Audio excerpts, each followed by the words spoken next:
Hi there, students. A head count as a noun. This is the act of counting how many people are present. This is something a teacher does the whole time if they are taking a group of kids somewhere. They are always doing a head count, counting the number of people present.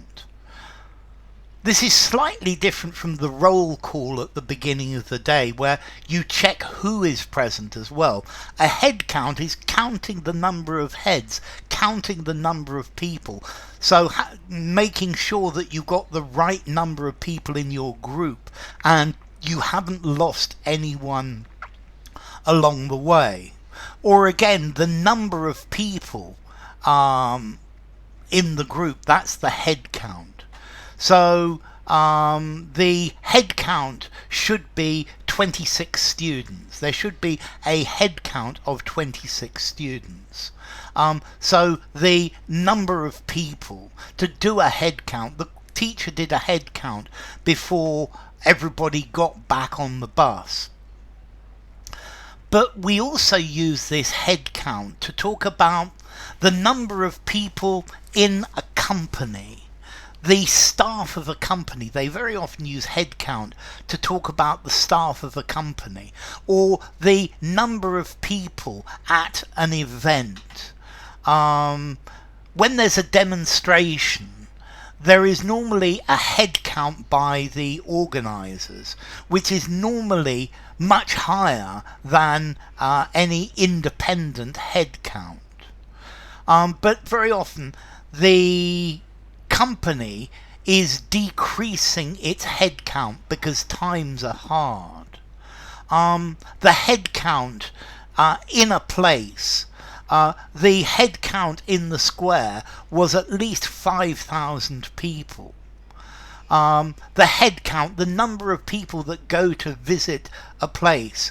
So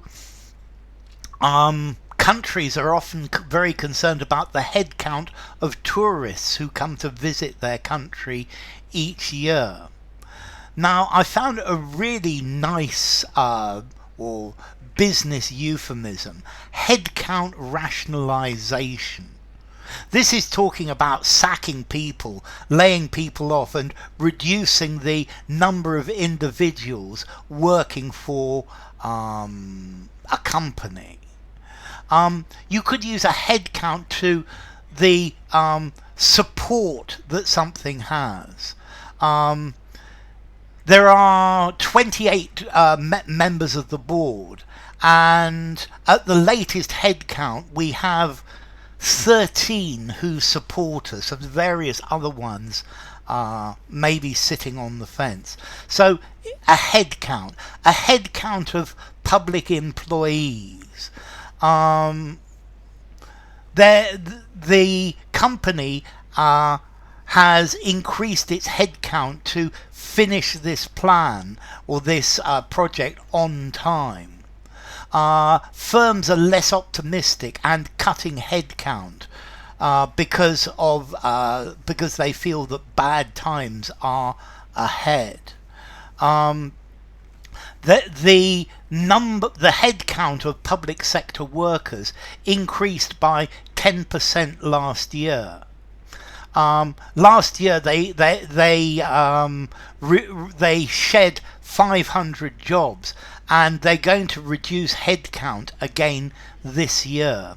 So it's the attendance, the turnout, the staff, the people who go to something, the number of people present. So the head count.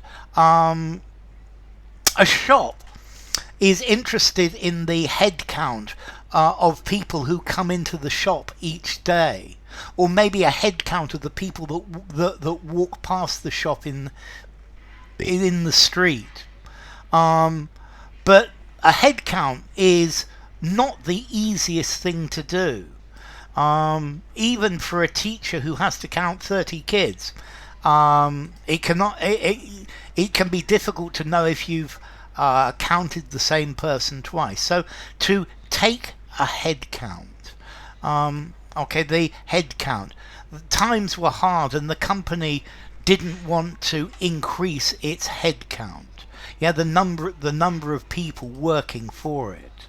The firm now has a head count of around 100 staff. The organizer did a head count to see what was happening. Okay, so the head count, it's the number of people. You're just counting heads. Notice normally head count, 2 words, is a teacher counting heads, 1, 2, 3, 4. Whereas head count, 1 word, sounds more business and more professional. So, formality, head count. I think I'm going to give it a 6 in formality. I think you could use it anywhere, but it would be better in semi-formal conversation, semi-formal writing. So, head count.